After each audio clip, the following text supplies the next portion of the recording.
Can everybody hear me back there? We're good? All right.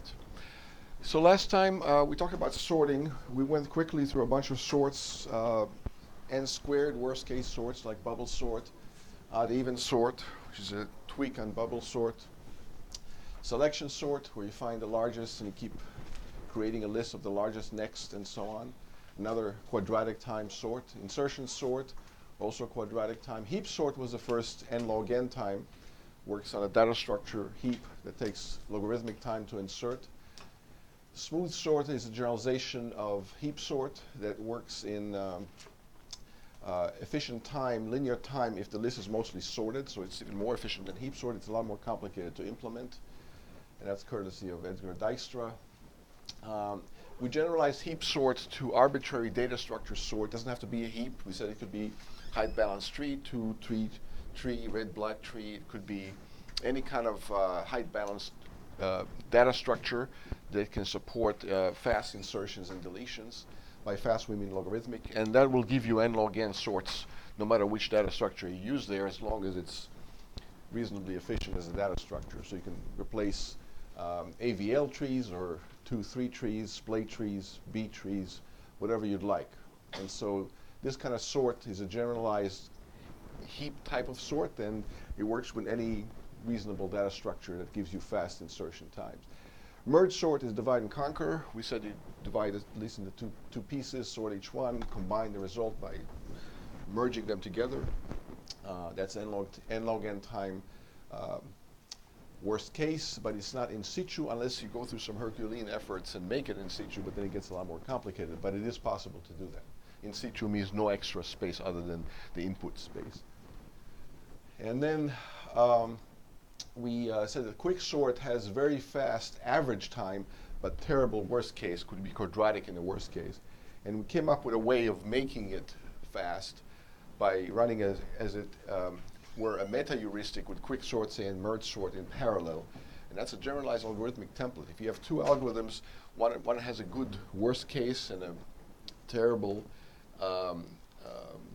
average case, or vice versa for the other algorithm, you can run them in parallel, abandon the one that is still running after the first one terminates, and then you have your answer, and you pay at least a factor, at most a factor of 2 in efficiency, but you avoid worst cases without even having to worry about what the worst cases are. So that's a very nice trick to be able to use. And then I think we stop there. Shell sort is one of those sorts that has been around for a long time. It was invented in the late 1950s. And we still don't know what the time complexity is in the worst case, amazingly enough. So just so you don't think everything about sorting is well known and beaten to the ground, this one is kind of curious. So the idea is to generalize insertion sort. So instead of just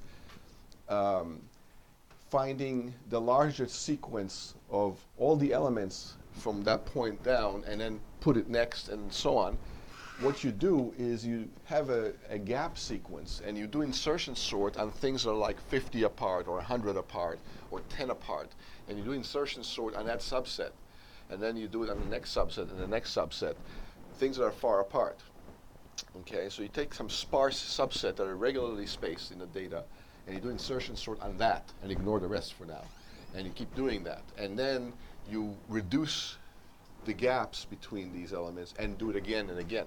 Well, so it's like insertion sort. It's a generalized insertion sort, except that instead of just looking at every item, you look at every 10th item or 50th item or 100th item, going down from high numbers to low numbers in terms of gap size.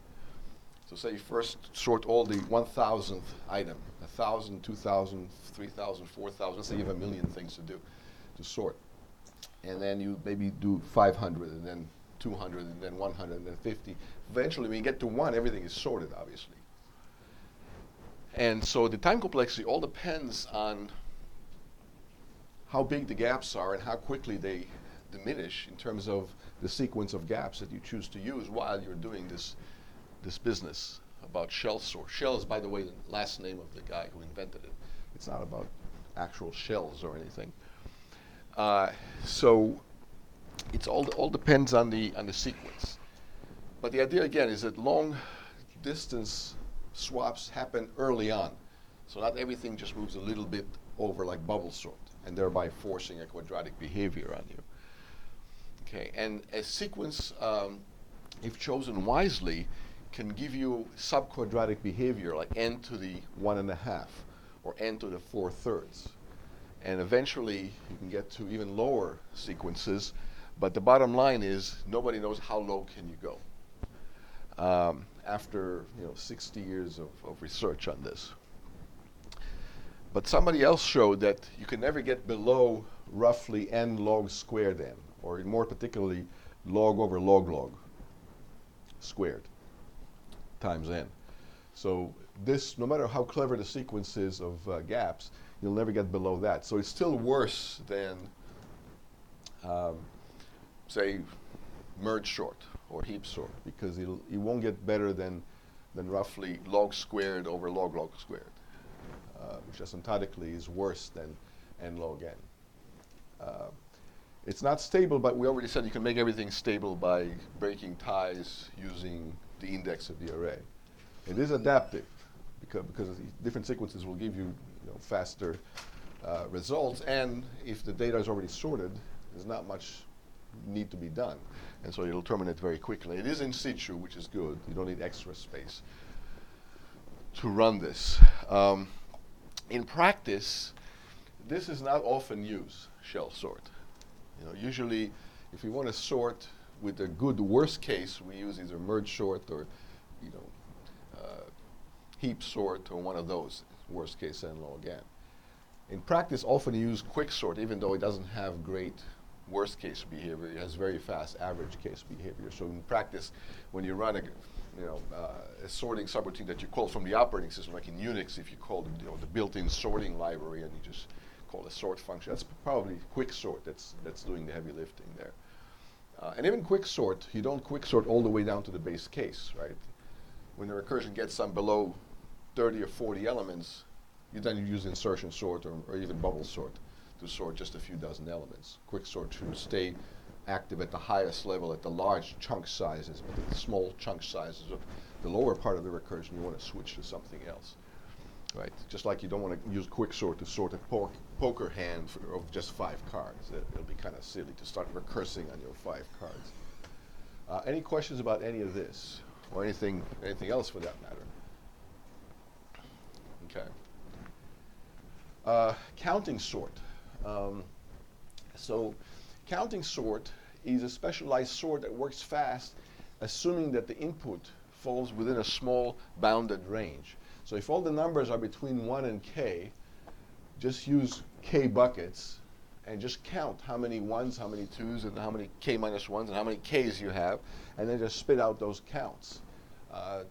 That many values based on those counts. So you're basically counting things. So in terms of pseudocode, it basically first clear the array, clear the bucket array or the count array, and then basically for every element x sub I, remember they're all in the range 1 through k, so there's k buckets or k counters, if you will. For every element, basically use that as an index into the bucket list and then increment that by 1. That's the plus plus here. And then just spit out that many times, that count of every item, spit out that many copies of that item, and you've sorted the list. How many understand this technique? It's straightforward, right? So it works very nicely in linear time and linear space, but it's not general, and it doesn't compare items, it just counts them. It depends on the items being integers. They can't be dogs and cats and arbitrary things or pointers. And it's only working on this specialized data when all these integers are between 1 and k. It is stable, it is parallel, it's not in situ because you need the extra buckets. So you need order k space in addition to the actual data, which takes order n space to begin with. So this assumes, of course, that k is smaller than n. And often much smaller. So if all your numbers are between 0 and 9, you're sorting single digits, and there's millions of them, obviously this is a great thing to use. Any questions about that? So it runs fast, but it's very specialized, and you can't use it in a general case, only in very specific cases. And these animations illustrate how it works. Right? Everything gets bucketed into these counters, and at the end you spit out that many of each item, and the list ends up sorted. Questions, comments? Now, you may ask, why not use, this kind of counting sort for arbitrary ranges? What if k is not small, but large, or larger? What if k is 0 through 100, or 0 through 1,000, or 0 through 1,000,000, or to 1,000,000,000? Why can't you use bucket sort? This kind of counting sort. Why can you use counting sort for large k? If the range is large, like 1 to 1,000,000 or 1 to 1,000,000,000? How many say the technique still works?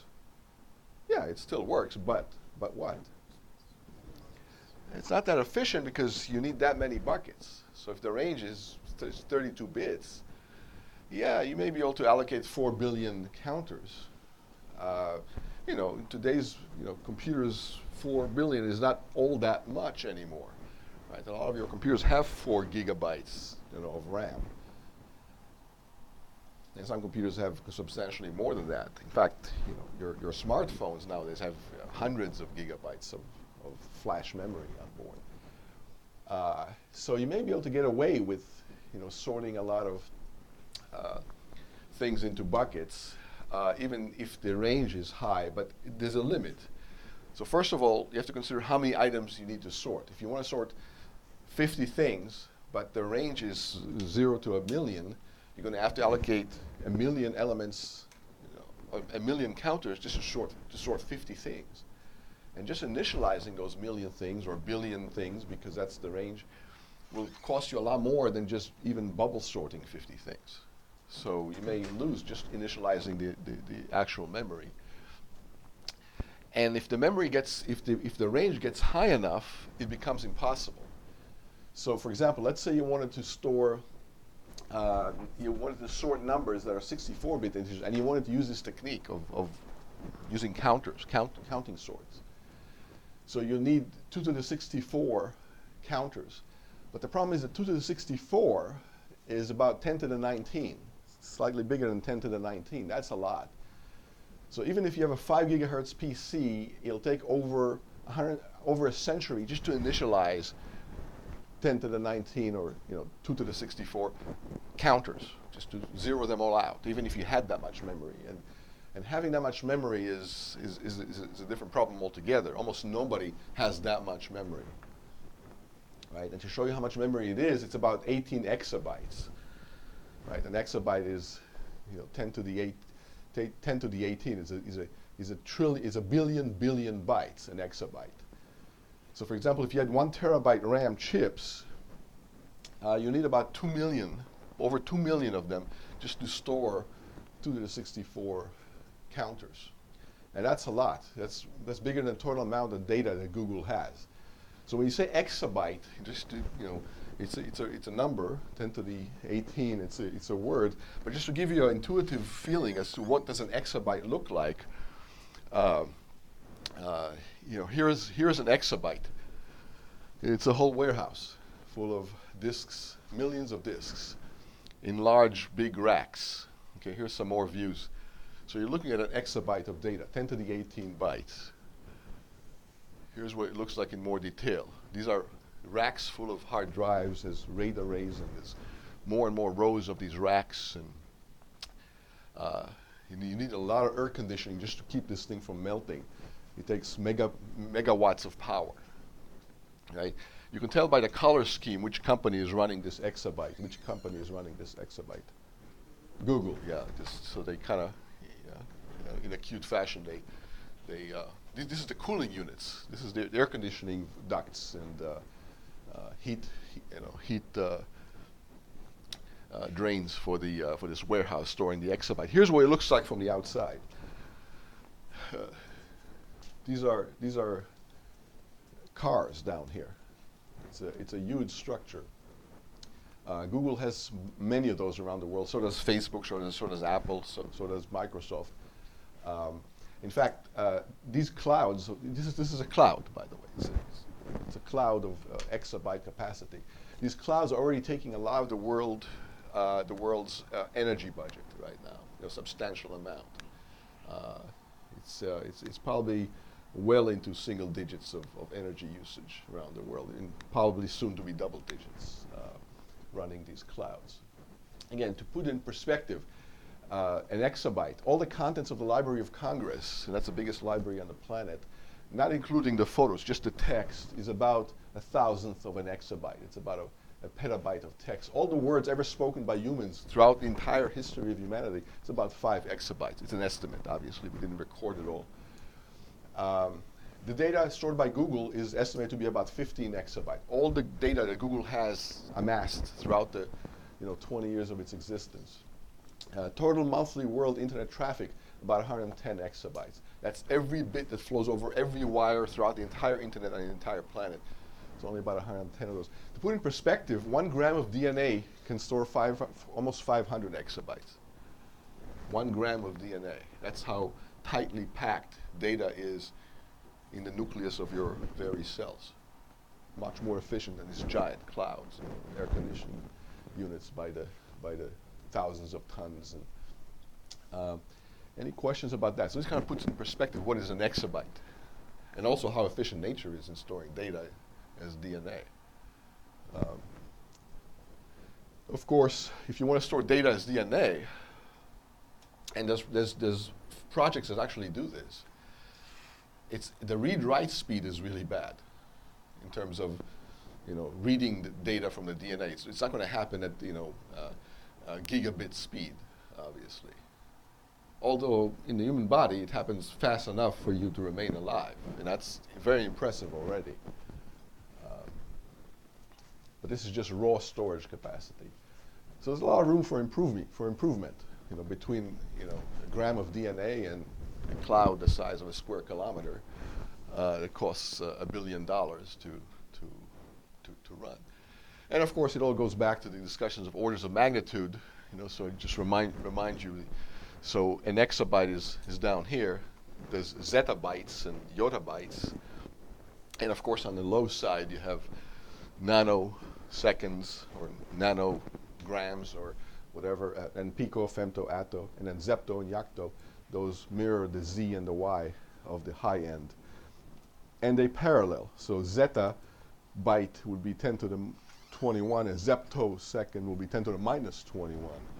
And so on. So it's a little easier to remember when these letters kind of mirror each other. And that's why they use those names, by the way. So I hope most of you have seen powers of 10 by now. How many have seen powers of 10? Good.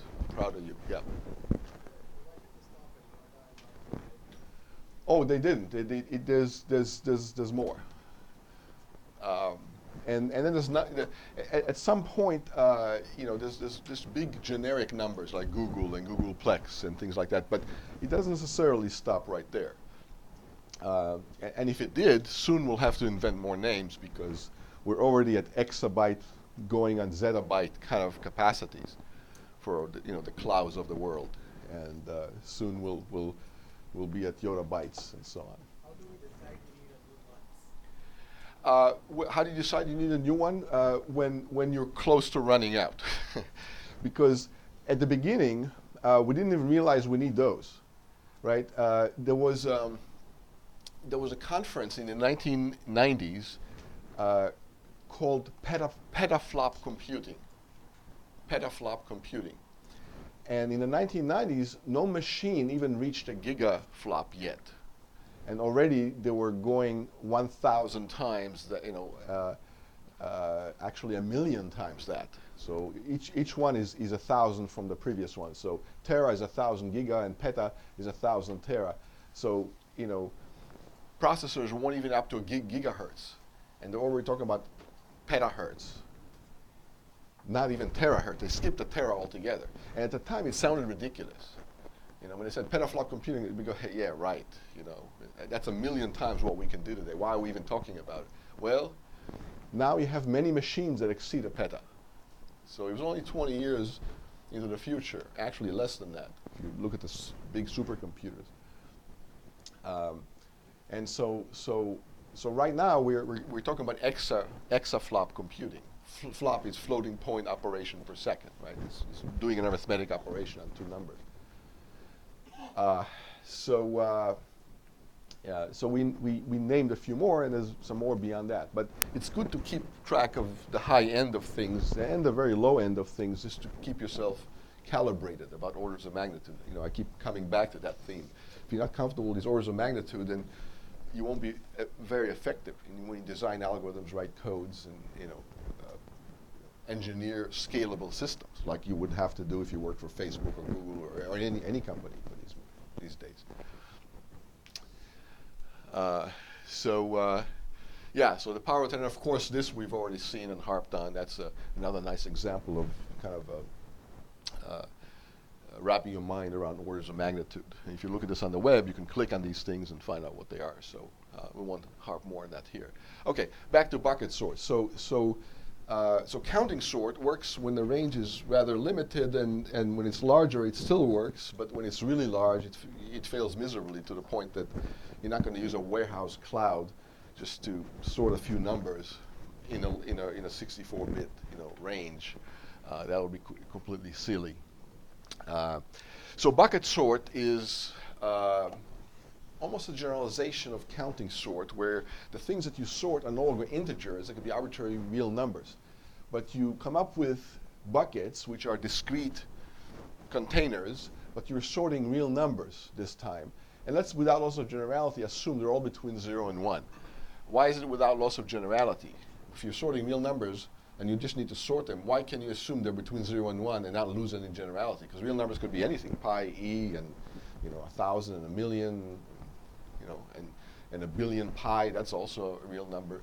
Why can you assume they're between 0 and 1 without loss of generality? What if what if you had an algorithm that can only sort real numbers between 0 and 1? How could you exploit it to sort arbitrary sets of arbitrary real numbers?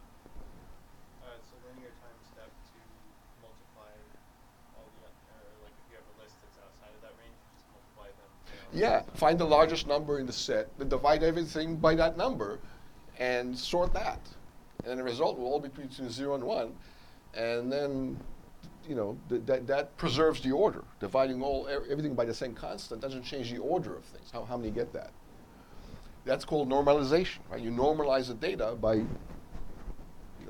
squeezing it down to a particular small range, and then you invoke whatever algorithm works in that small range, and you're good to go. The question, yeah. But we have to take care of the precision of the PCB. Yeah, you have to worry about the precision. So we're not going to walk into that swamp right now.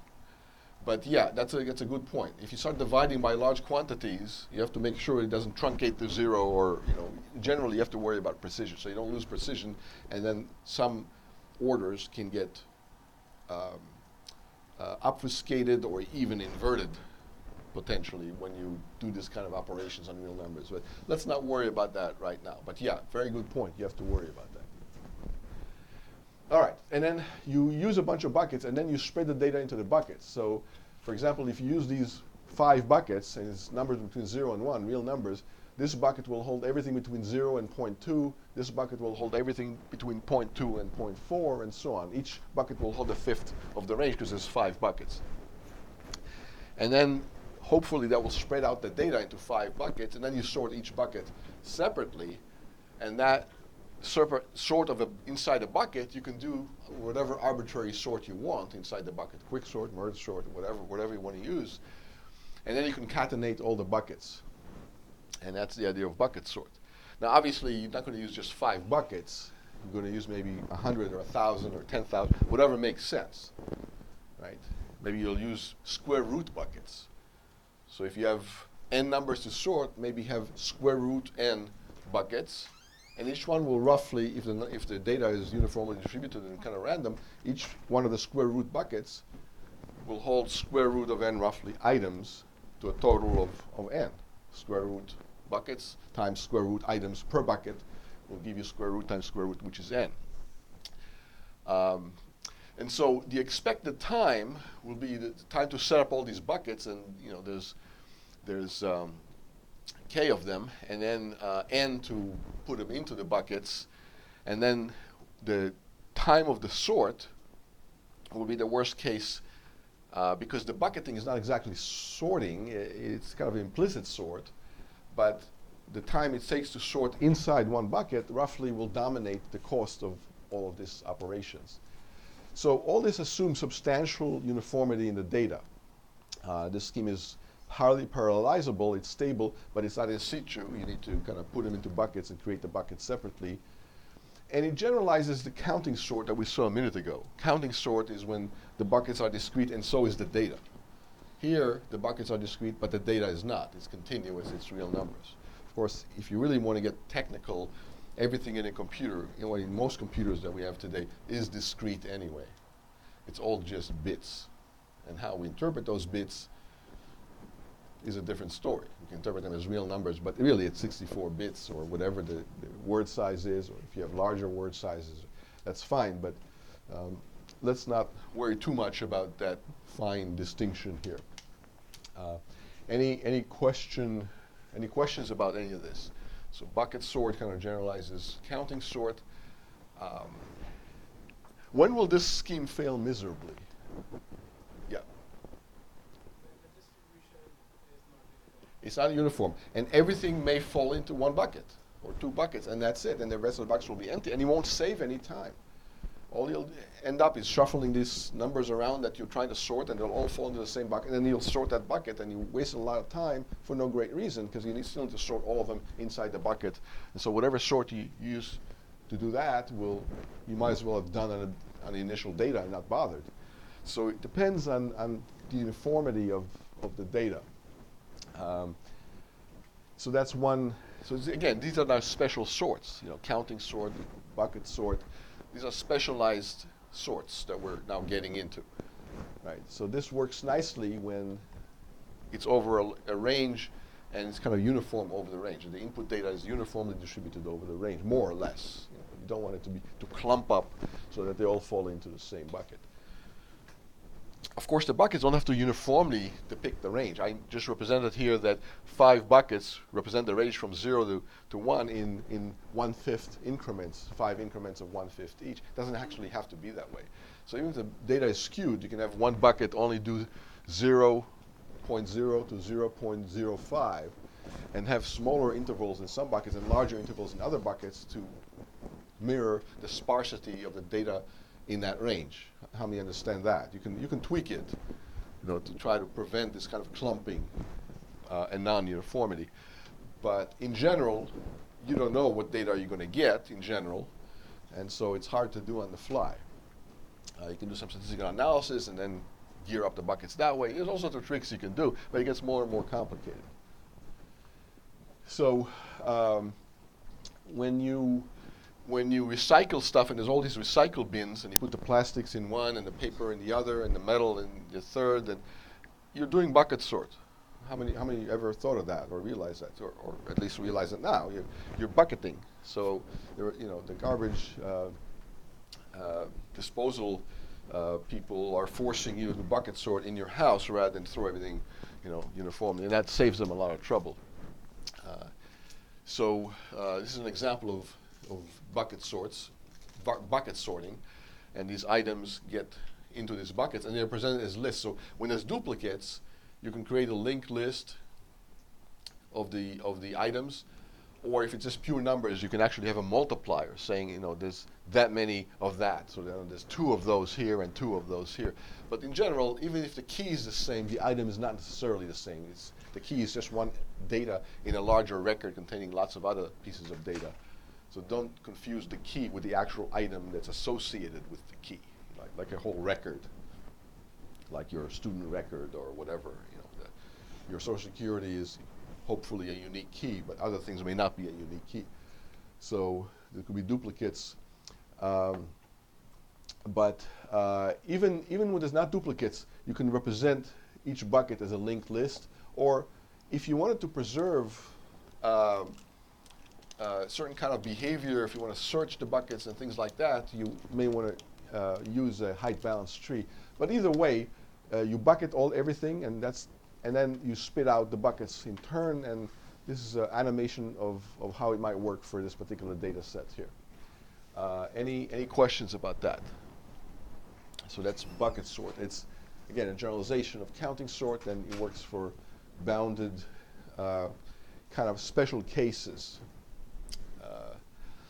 And if you think about it, it also generalizes quick sort in some sense, in some abstract sense. How would you view quick sort as a bucket sort? Conceptually,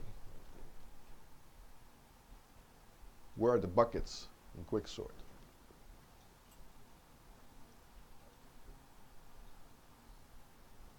It's not a trick question, but you have to kind of think about it more abstractly. So you can say quick sort is also a form of bucket sort. Maybe the pivot element when it breaks the element into two pieces of two. Yeah, the two subsets of the data are the two buckets. So it's a bucket sort with two buckets. How many sort of can see that? All right. So two buckets, so you put everything less than the pivot in one bucket, everything greater than the pivot in one bucket, and then you sort the two buckets. Just like we did in bucket sort here. Of course, to sort each bucket in quick sort, you use what kind of sort internally in its two buckets? Quick sort again. That's what makes it recursive. So that sort in bucket sort, this guy here, the internal sort, doesn't have to be a different sort than the actual bucket sort. It could be also yet another bucket sort, or even the same bucket sort inside the buckets with a more finely grained subdivided range inside each bucket. That's okay. Whatever works. I kind of left it general. This red sort here could be one of any number of sorts, including bucket sort itself. But typically in bucket sort, when you implement it, it's something simple. Because once you distribute the items over the buckets, hopefully there won't be too many items per bucket, and then it doesn't matter what you use as that red sort inside each bucket. You can even use bubble sort if you want, even though it has terrible worst case behavior. But the idea is that each bucket will only contain a few items and not too many, and then it's okay to use arbitrary sorts in there. Even a quadratic sort will get you good results. Any other questions about any of that? So radix sort, another specialized sort. Again, now we're doing specialized sorts that work efficiently in esoteric specialized special cases. So radix sort basically sorts on every digit, one digit at a time. It sorts on the first digit, then the second digit, then the third digit. And how does it sort each digit? Bucket sort. Right, so it creates a bucket sort for every digit, and you make sure you do a stable sort on each digit, because stability now matters a lot. Because when you sort one digit and you sort all that one digit in order, then you sort the next digit after that. You want to make sure you don't undo the order of the first digit when you sort the second digit. How many understand that? You can't flip things around anymore. It's got to be stable sort when you make a pass over every digit. But it works very nicely.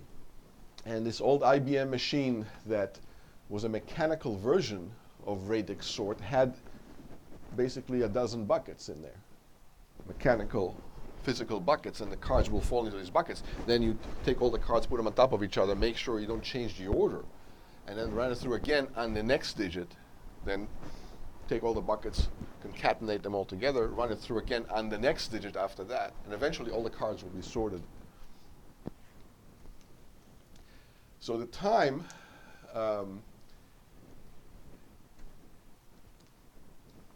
is linear, assuming that, again, the digits are in a small range, like 0 through 9, and there's only d of them. So the time, more specifically, is d times n. But d is a constant here. Each number only has d digits, like 3 digits or 4 digits. Okay? Then the time is 4 times n, or 3 times n, whatever the number of digits is. And the space is the original data n plus the range itself, which is the number of buckets. Okay. And here's an example of how it might work down here, animated. So these key punch cards would, could be sorted using radix sort, and that's in fact how these machines did it. It's not in situ. You need these extra buckets to play around with and distribute these things into and collect them and so on. Any questions about any of that? And if you don't have a question, then I'll ask you a question, see how well you understand this. So why can't you do this on numbers up to, say, 4 billion? The numbers up to 2 to the 32, which is 4 billion. Right, that's what, 10 digits, 10-digit numbers. So you do 10 passes, 1 digit at a time, and at the end you'll have numbers up to 4 billion, all sorted, and the time will be linear. So does that make an end run around the n log n lower bound for sorting that we proved a couple of lectures ago? What do you say? What do you say to that? Let me ask you several leading questions or pre-questions to that question. If you do what I just described, you sort arbitrary integers, say 32-bit integers, and they're 10 digits in decimal. If you use a 10-bucket radix sort on 1 digit at a time of these 10-digit numbers, exactly like what you see on this slide, will this work? Will this be correct? Will this correctly sort all these 32-bit numbers in the range up to 4 billion? How many say, yeah, it will be correct? Yeah, of course, it will be correct. And so it will be correct, and it'll run in linear time. And so why do we need merge sort and quick sort and all, so we finally have a linear time sorting algorithm. Or do we? So you just said he sorts correctly. And here we're saying that if you have d digits, it's in time d times n, and for 10-digit numbers, it's in time 10n. 10n is big O of n.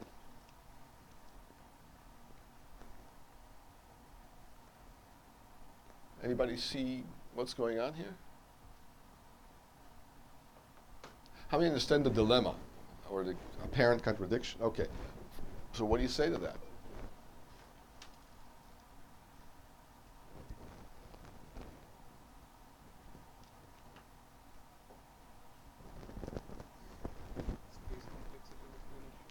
Space complexity? How many buckets will you need for these 10-digit numbers? 10 buckets, but 10 Only 10 buckets. So why is it a lot of space? let's say how big each bucket would be, let's say to hold 1 billion possible. Well, but if you use linked list, the total size of all the buckets will never exceed n, which is so, and that's still linear space. So the space doesn't necessarily blow up too terribly. It will never exceed linear if you implement it reasonably, like linked lists of the buckets. What else?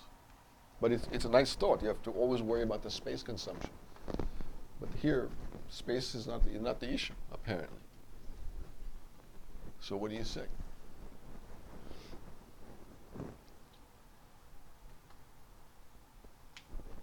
Does it affect its efficiency if you have most of the numbers distributed to a subset of the entirety of the range?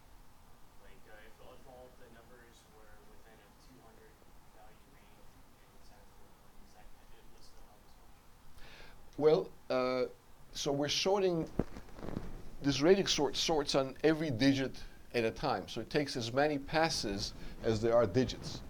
So there are d digits, right? So if you're sorting numbers from 1 to 1,000, there's 3 digits. So you sort on the first digit, the second digit, and the third digit, and you're done.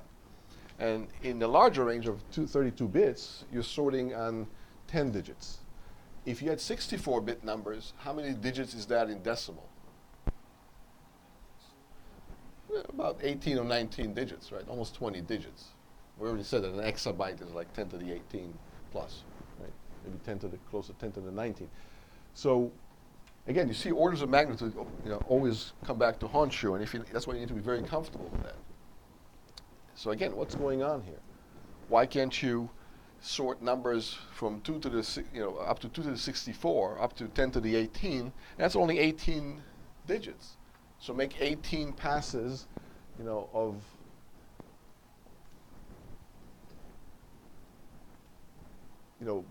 bucketing and you'll be radix sorting 18-digit numbers using 18n time, which is big O of n.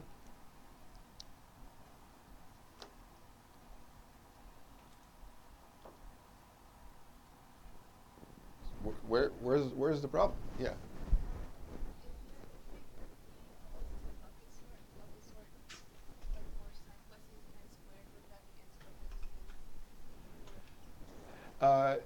So you're saying d could be a non-constant relative to n? Yeah, that's a good insight. She's saying d is not really an absolute constant if you remove the bounds on the size of the numbers.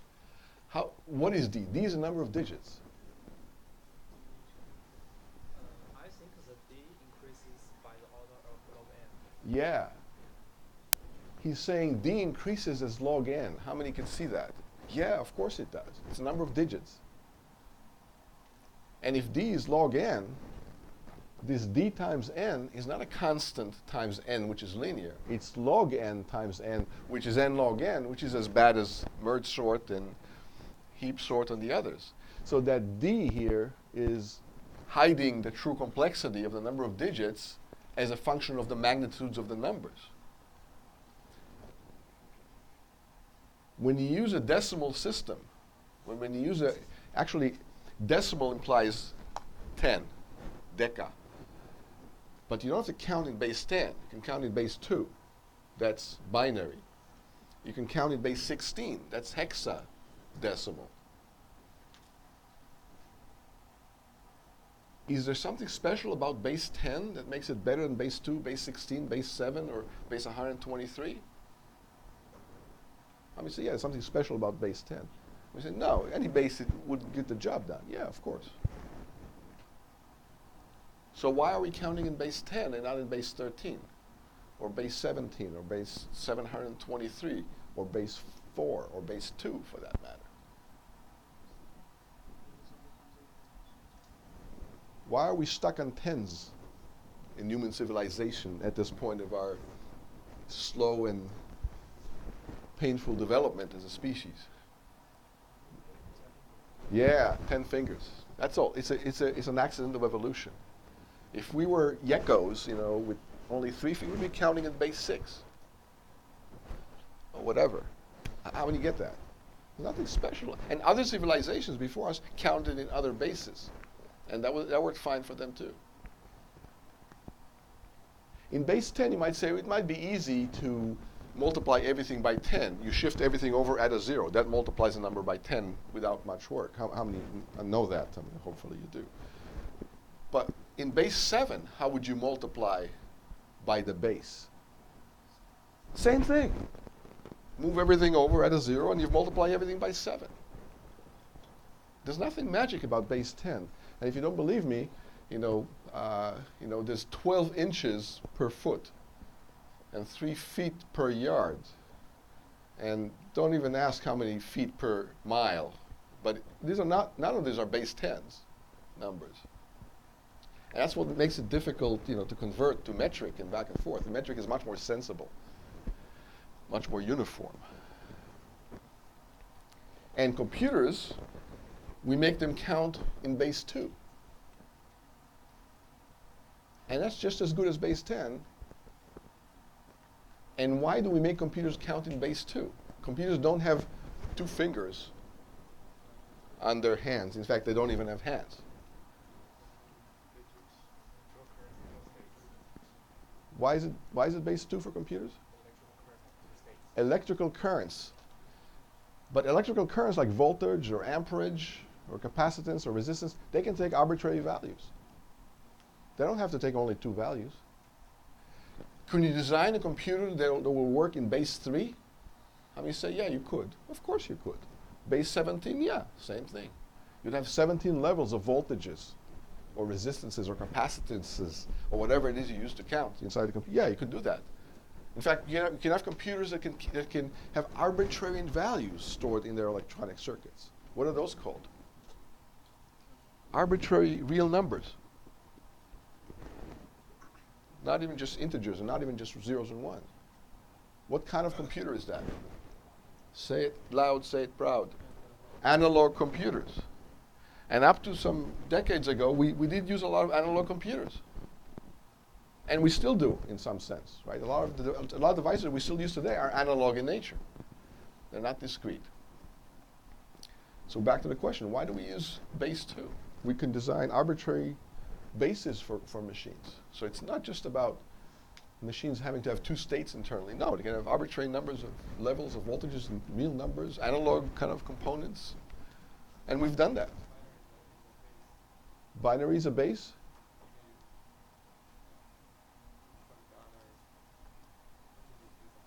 You can construct other digits with binary, but you can construct other digits with base 3 as well, or base 17.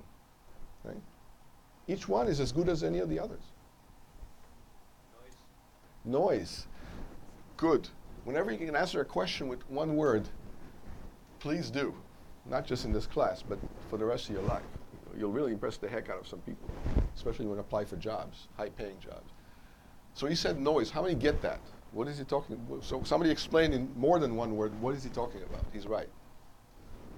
Still we quantize them to 2 levels, like either on Yeah, because nothing is exact. There's always error sources and all sorts of glitches and spikes and noise and faults and surges in components, in electrical circuits, in any machine glitches. So if you're trying to store some value and present it only as one state and another state, if there's any kind of noise,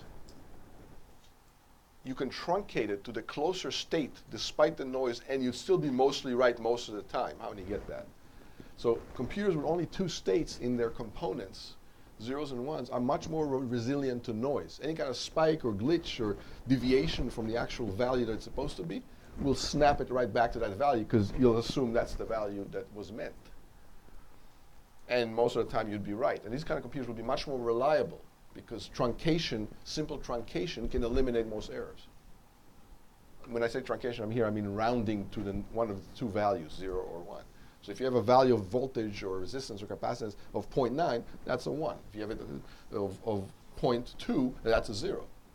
So you can tolerate a lot of noise. And that's why we use two values, zeros and ones. How many have realized or thought about that before today? Oh, great. Only 10 or 12 of you. All right. My gift to you. So now you know why the machines that you'll be using all the time, when you'd be using for the rest of your life, have only 2 values. You know, so always wonder about these things. Very profound, very fundamental concepts we're talking about here. And that's why we don't make computers count in base 7 or base 23 or anything else. We could. It just won't be very error fault tolerant. Okay. Any other questions about that? So let me ask you another subtle question. Why don't we count in base 1 then? What does counting in base 1 look like?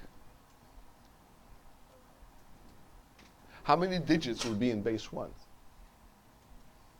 1 digit. Can you count using only 1 digit? How many say no? How many say yes? Yeah, there's a split vote. How many say no? You can't count if you only have 1 digit. All right. Some people are still voting that way. That's okay. I'm glad you're taking a position as opposed to being silent. How would you count in base 1? Let me show you. Or you tell me. Yeah, let me count. Like, let's say, there's always cartoons of people sitting in jail counting the number of days they're in jail, and you always see this going on, right? There's 10. There's 15, right? I'm counting in base 1. How many get that? There's only 1 symbol I'm using, and how many symbols do I need in base 1 to represent the value k? K of them. So if I want to say a billion, I'll need a very, very large board that's bigger than the size of this whole building to represent a billion in base 1. But in base 10, it's much easier. Or I could just write out 9 zeros.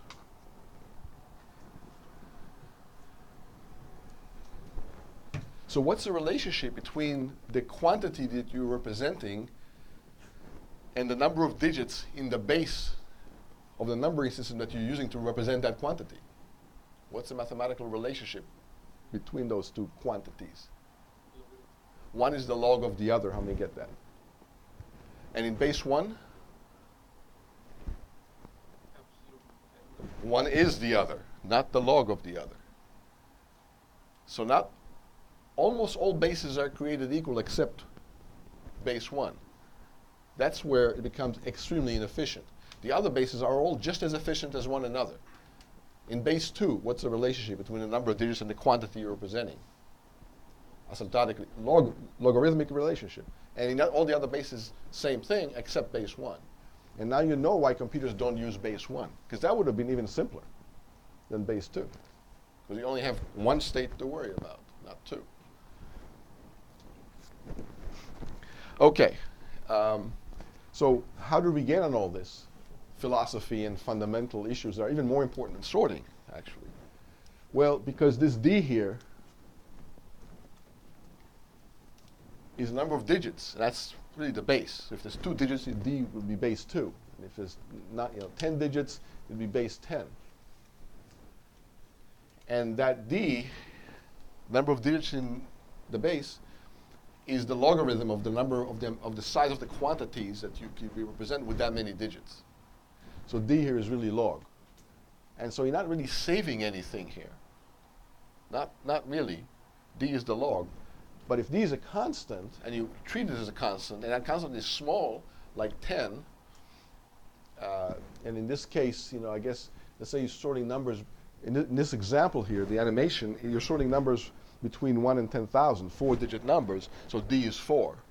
And if D is 4, yeah, you take 4 linear passes over the data, and then you'll have it. And D is really the log, but you can have a lot more numbers here in this range than that range is the size of the range. So the range is only 4 digits, so it's 0 to 10,000, but you can have millions and millions of numbers in that range that need to be sorted. So D is now a lot less than log of n, potentially. Okay. So I just want you to make sure you understand all these subtleties, especially the fundamentals. Like, why do computers use base 2? Right, so I'm glad we had this discussion. Any questions about any of this, or anything else for that matter? Okay. So again, that's the same example. So here we're sorting the red digit, so the rightmost digit, and we're putting them in buckets, and then we concatenating all the buckets. And next, we're going to sort by the second digit. This shows you a running example. Okay, we're sorting by the second digit. That's the one that's highlighted in red at this point. And then we're concatenating all these buckets again. Now we're going to sort in the third digit. And ask yourself this. In radix sort, why do we sort by the least significant digit, and then the next least significant, and then finally in the most significant digit? Intuitively, you think it should be the other way around. You should be sorting in the first most significant digit, and then the second less significant digit, and so on, finally to the least significant digit at the very last pass. But it's the other way around. Okay, so I'll leave it up to you to meditate on that one. Okay. So here's an interesting sorting comparison. So you have a bunch of sorts: insertion, selection, bubble, shell sort, merge sort, heap sort, quick sort, all the ones we went over. Here's different types of data: random data here, nearly sorted data, reverse sorted data, and data where there's a few unique elements that are highly repetitive. And this, what you see here is the animations of how each sort works on each data type. So there's 8 sorts and 4 data types, so there's 24 different sorting routines going on here, each with these routine works. And you can see the result. I mean, quick sort and heap sort and merge sort, they all finish quickly because they're n log n. Look at poor bubble sort and selection. They're still working. So you can very vividly see the dramatic difference in runtime for that kind of data. But it's not all the same, because bubble sort on nearly sorted data did finish very quickly. It's just that on random data, it takes a long time, right? And so on. So this kind of animation is very, very useful. So n log n sorts tend to beat the quadratic sorts, but only for larger numbers of elements.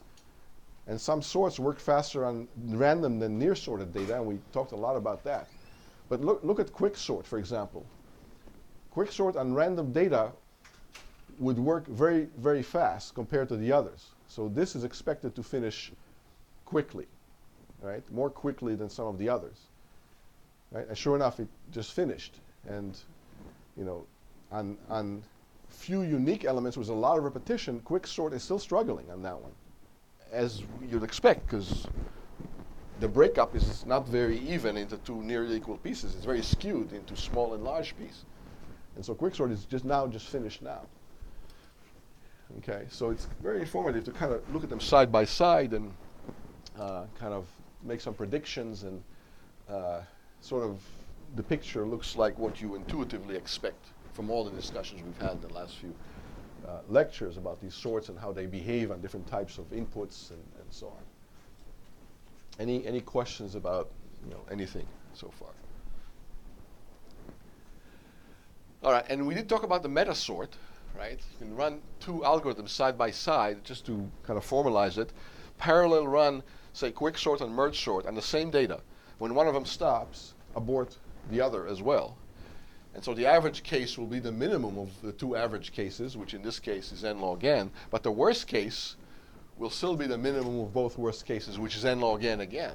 So essentially you're running quick sort and merge sort will give you an insurance policy against the worst case being worse than n log n. It'll never happen. It'll indemnify you against that.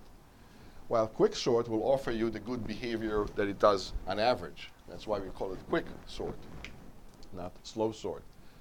So meta heuristics are very useful in general. There's entire literature and subfield of computer science that deals with meta algorithms and meta heuristics, where you kind of glue them together at a very high level without opening these black boxes and do it in some clever ways that give you very interesting aggregate behaviors that neither one of the components gives you by itself.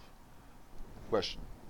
Why are we restricted to like only parallel running only two solvable? Oh, good question. Why? He says, why are we restricted to only running two? What do you say to that? The question was posed in a leading way. That's a hint. Could you do it with 3 or 4 or 10? I mean, you say, yeah, of course you can. Yeah, of course you can. Nothing stops you at 2. We just illustrated that technique with 2, and that gets the job done. So we don't really need a third in this case. But in other cases, we do. This is equivalent to putting different experts on a task working side by side. Let's say you want a programming task done quickly. Very, very important. Money is no object. But you need to be done as quickly as possible. So you get various quotes from contractors. One contractor says, "Oh, this will take a month." Another says it will take a year. Another says it'll take a decade. Another says, "I can probably do this in a week." Very widely ranging, estimates on the time. Again, money is no object here. What do? Which one do you pick? You want it as quickly as possible. Do you pick the guy who says it'll happen in a week? I mean, you say, yeah. I mean, you say, it's kind of suspicious. Yeah, it is kind of suspicious. Maybe he doesn't know what they're doing. He completely underestimates the difficulty of the problem, which, now that you've worked on the problem sets, you see how easily that can happen. Right? So what do? Money is no object. Hire all of them. Have them independently work as groups, not even talk to each other. Don't even tell each group that you've hired other groups to do the exact same job. You may not want to hire the group that says 10 years. But, that aside, hire the others. Eventually, what would happen? Hopefully. Yeah, one of them will finish quickly, the job will be done, and then just, fire all the rest at that point. I mean, give them some nice severance package so they're not too upset, but pay them for all the time they've spent up to that point. That's a meta heuristic. And you don't have to know or guess or be able to divine or predict who is the fastest and whether they're competent enough to even know how fast they will be, or whether they underestimate the problem or not, or whether they're just BSing you or not. This will happen quickly. And how much money would you have spent this way if you knew exactly who the fastest was and hired only them?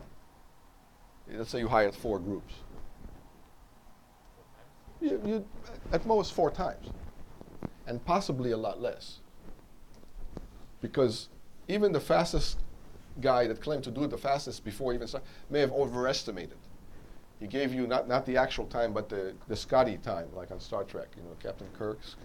How long will it take to get the Enterprise back online? Oh, Scotty says 12 hours. Captain Kirk says, oh, I want it done in 2. And, so Scotty always learns to exaggerate the time, so it doesn't look too bad. Anybody here know what I'm even talking about? Okay, some Trekkie fans, great. I'm not the only nerd in the room. That's comforting. So that's a meta-heuristic right there. And often, this kind of parallel algorithm, where you're trying different things simultaneously, seeing what the best outcome for you would be, not even knowing a priori what you might be looking at, because it's very hard to predict, make predictions, is pretty good. And this happens in real life all the time, this kind of meta-heuristic when you're running several things in parallel. It's also a great strategy for dating. How many have any idea what I'm talking about? Few smart people. Okay, good.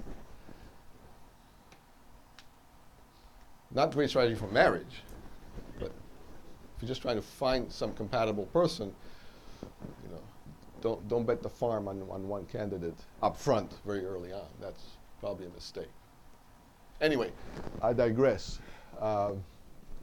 Any questions about any of this? Because meta-heuristics, there's an old saying, 2 heads are better than 1. So each algorithm is expert at solving particular types of data inputs and not others, and the other one vice versa, and it's hard to tell which is which and assess the actual expertise. But if you put 2 of them together, something comes along and one of them will jump on it in a way that the other can't or won't or doesn't know how to, and it'll happen much more quickly. So it's like merging expertise. It's like having multiple experts or brainstorming in a group. That's why I'm having you work in study groups. When you work on these problems that I'm assigning on a problem set, you work as a group, as a study group. You're doing this. How many get that? Yeah. You're doing this meta-heuristic. You have 4 of you, 3 of you, 4 of you, 5 of you working in a group trying to solve a problem. And one of them will click in their head and they'll get it, they'll have an insight, and then they'll tell the others, and everybody can just move on to the next problem, and that's great. Assuming that everybody contributes and nobody just waits there to be told what the answer is and does nothing else, obviously. That's not so good. That's why I'm having you work in groups. This is exactly why. Okay. Much more effective. Because you don't know whose brain will solve which problems more quickly under what scenarios. I mean, nobody can predict that, not even you, who are solving problems. Okay. But you put a few people together in a room and there's synergy. So this creates synergy between expertise, between brains, between algorithms, between subroutines, between black boxes. There's lots of heuristics and lots of meta-heuristics, entire books written on meta-heuristics. I'm just showing you the top few dozen books on meta-heuristics. Just so you don't think this is something esoteric that I made up. I use this heavily throughout my career, and throughout my life, actually. But there's lots and lots of literature, entire conferences on meta-heuristics. Very powerful concept, very powerful technique. So this shows you different sorts, and it makes a sound proportional to the item that's being shifted currently. So when a large item gets shifted or moved, it makes a high sound. When a low item gets moved, it makes a low frequency sound. So you're hearing the sound of sorting. And which sorting? This is insertion sort. You see how it kind of...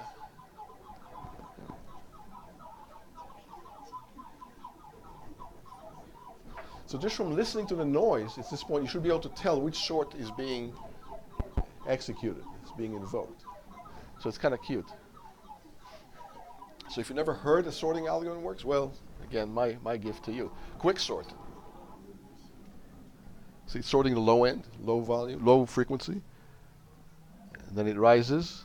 You see the recursion happening before your eyes. Now it's doing the other half.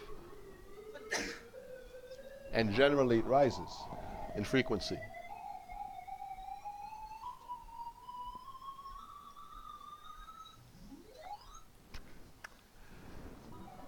Merge sort. You can see the recursion happening before your eyes.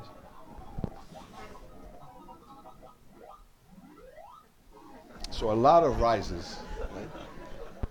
Now it's doing the other half. And the other half is done by quarters and so on.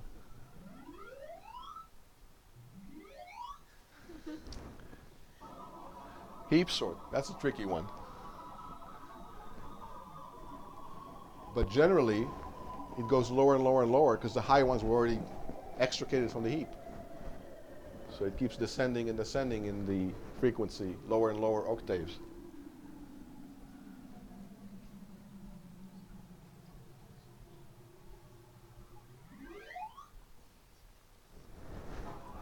Radix sort. Anyway, you get the idea. And you can watch this on YouTube, by the way. That's the link. It's also a link from the class website.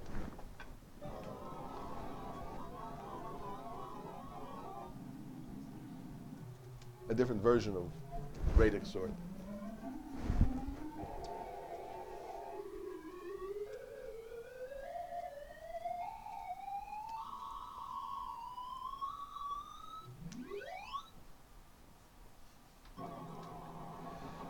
Okay, enough of that.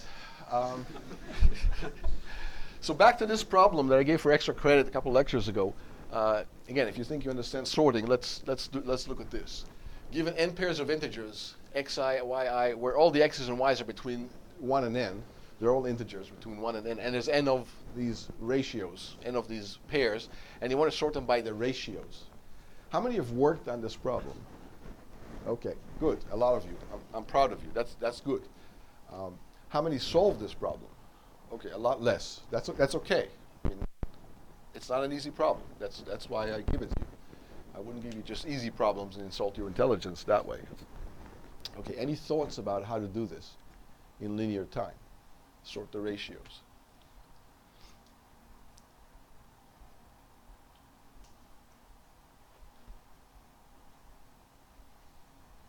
Because a lot of things won't work.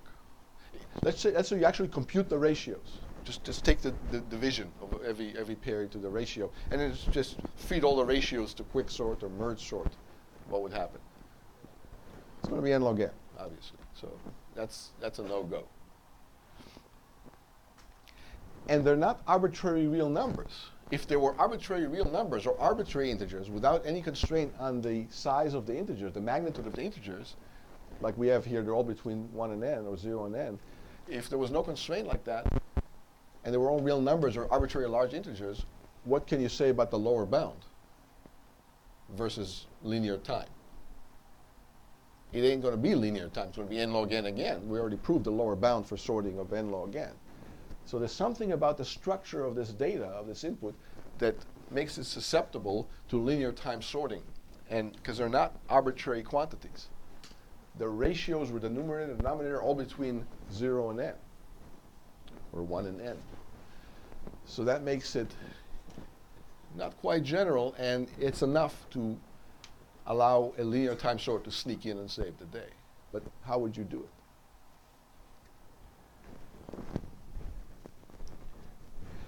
Let me give you a hint. So if you have xi over yi,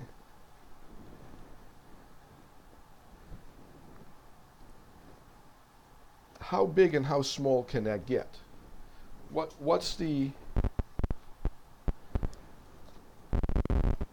smallest this quantity can be? Any xi over yi, where x and y are both between 0 and n.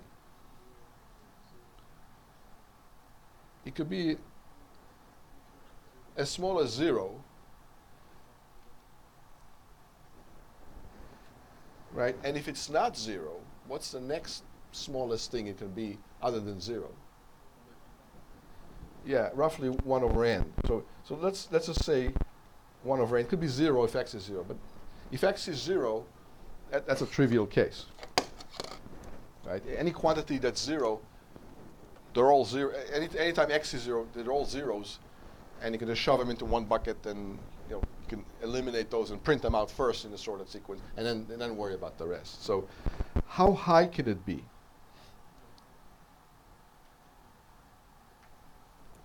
Oops.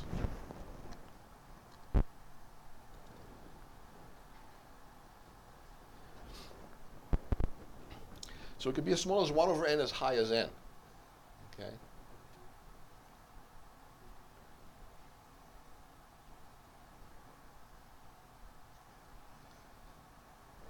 And if you multiply everything by n squared, right, it'll be as small as what and as large as what? If all the x's and the y's are multiplied by n squared, what are those bounds again? N up to n cubed.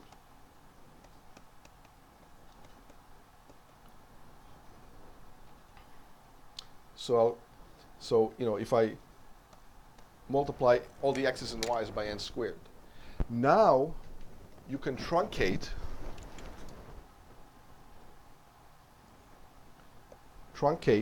take the floor, right? Truncate to the nearest, and now they're all integers. And when you truncate it, the difference between, let me ask you this. The difference between two numbers, so xi over yi minus xj over yj, let's take the absolute value, is between what and what? When you multiply it by, well, when you don't multiply it by n, what's the smallest difference between two ratios? Never mind the multiplication by n. What's the smallest ratio, the smallest difference between two different ratios? Because every number is between 1 over n and n, right? So the difference between them could be as large as, how high could it be? It could be up to n, right? Because one of them could be n and the other could be 1 over n, so the difference will be roughly n. How small can a difference be? In other words, it's going to be larger than what? Assuming none of them are 0, because the 0 is already special cases. How far apart the smallest these two ratios can be, assuming they're not the same ratio?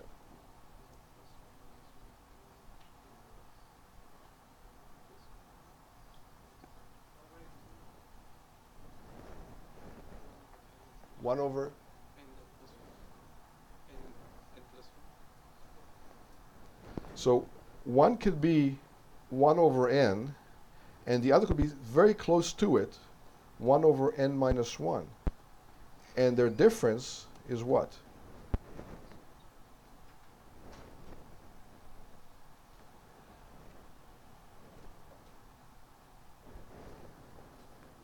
You know what? Just give it to me asymptotically, the difference. 1 over n squared. How you can see that? Yeah, and if you put it over a common denominator, you'll get some fraction 1 over n squared in the denominator.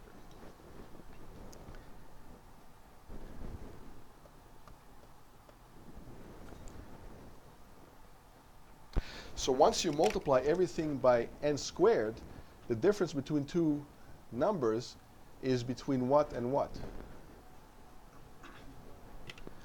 Between 1 and n.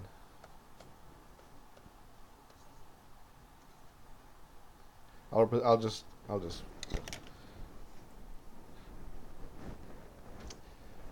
And if you take the floor, because the difference between any two is at least 1, when you take the floor, the difference between two distinct ratios, when you take the floor, is at least 1 also. So you can take the floor, and now all these ratios become integers between n and n cubed, or between 1 and n. And now you're trying, when you multiply a group of things by some large quantity, it doesn't change the sorted, the relative order of the objects. How many get that? If you multiply everything by the same quantity, the relative order of things don't change. But now you have integers. But they're not straight integers, they're integers between n and n cubed, not just between 1 and n. If you were integer between 1 and n, you'd be done. Because what's the next thing you're going to do? All right. So I want to finish. I'm going to finish on time or closer to the time today. So tell you what, these are hints. Even with these hints, it's still open for extra credit, but you got to bring it home and tie it up and solve it. Okay. We don't have a solution yet, but we're halfway there with these observations. Okay. Any questions about any of that? And there's still other problems to work on, right? Remember this problem, the majority element. And the majority element with only equality, right? And maximum, next to maximum, and exact count. And those are still open bounty on those. All right, see you next time. But work in groups, think hard, really try to solve these things.